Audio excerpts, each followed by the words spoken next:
ఈ యొక్క బీసీఎంఎస్ గా చైర్మన్ గా ఎన్నికైనటువంటి నాగేశ్వర యాదవ్ గారికి అభినందనలు, శుభాభినందనలు. అదేవిధంగా కేడీసీసీ చైర్మన్ గా ఎన్నికైనటువంటి విష్ణువర్ధన్ రెడ్డి గారికి కూడా ఈ సభాముఖంగా వారికి అభినందనలు, శుభాభినందనలు తెలియజేస్తా ఉన్నా.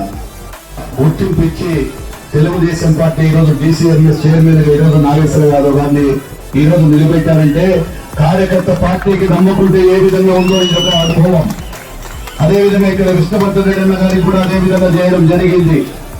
ఎవరు ఏమైనా సరే పార్టీని నమ్ముకున్న వాళ్లకు అక్కడ ఉన్నటువంటి ప్రతి ఒక్కరికి కూడా న్యాయం జరుగుతుంది. దశల వారీగా చాలా మందికి కూడా పదవులు ఇస్తా ఉన్నారు.